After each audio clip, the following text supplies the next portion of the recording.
25 years ago when Frank Zappa released Freak Out, I don't think people had the foresight to regard him then as a future icon of popular culture, but that's exactly what he's become. Isn't that funny, the way life treats you? I mean, here's a guy who is an icon, and yet he spent his whole life pouring all his energy into being an iconoclast. I like Frank. I mean, musically, lyrically, he should run for president. And, I mean, seriously, he should. Yeah, I know. He'd probably win. Well, I'd vote for him. Not a question. And when it comes to business, Frank's no slouch either. From the man who named his children Moon Unit, Dweezil, I couldn't remember. And Dweezil Diva. And Diva. Well, they're weird names. They are very weird. Because the latest in showbiz savvy, Frank Zappa is bootlegging his own bootleg music. Now, there's an angle. It's an angle.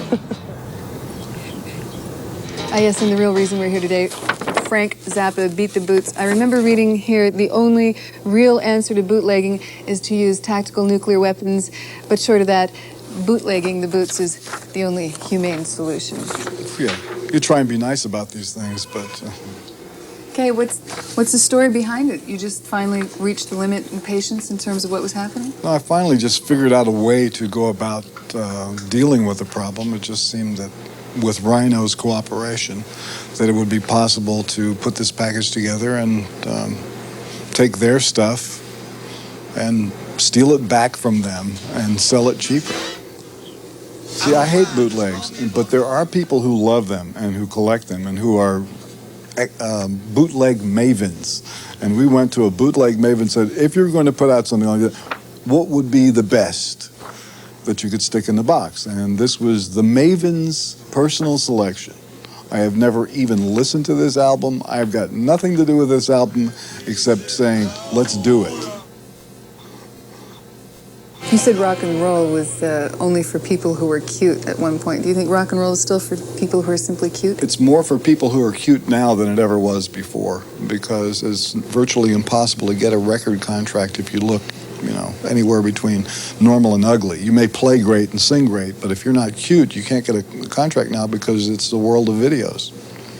It's easier to get a contract now if you can't sing and you can't play, but you look good, because they can always hire somebody to sing your song for you. You've seen that happening over and over and over again. Every hit that you hear on the record, on the radio, who's really singing it? Who's doing it? Because the person that you see in the video is dancing and looking good with nice clothes and everything, and it's all fake.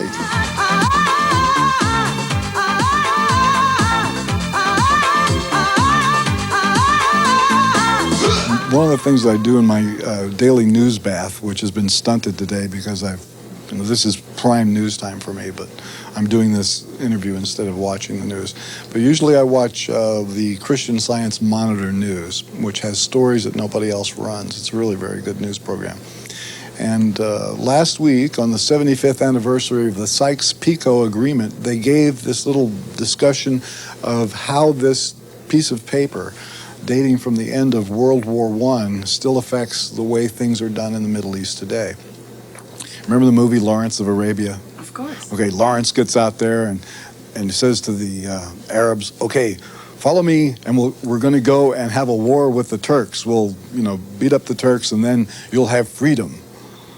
Nice idea. Well, what happened was, while Lawrence is leading these guys to fight the Turks, two bureaucrats, Mr. Sykes and Mr. Picot, a French and British, these two bureaucrat guys, made an agreement, not a treaty, that the French and the British would divide up the Ottoman Empire. The Arabs got screwed. And even though the Sykes-Picot Agreement is not something that people in the United States think about very often, the people in the Middle East think about it a lot, because they can trace the source of all of their anger toward the West back to the day that these two guys got together and just said, okay, we're now going to slice up this territory. Oh, here, you want to see some facts? Can you hand me that little book there? This one here? Yeah.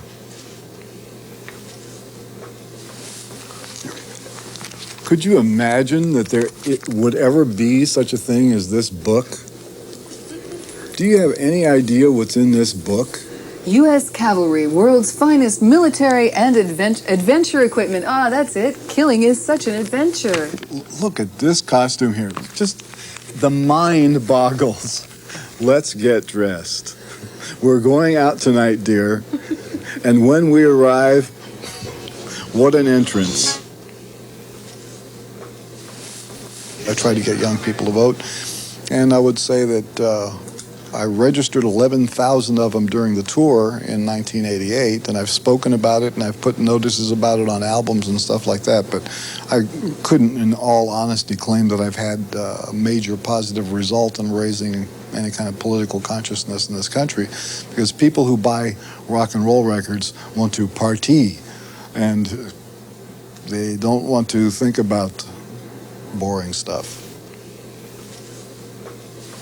There's no question about it. Hell in a handbasket.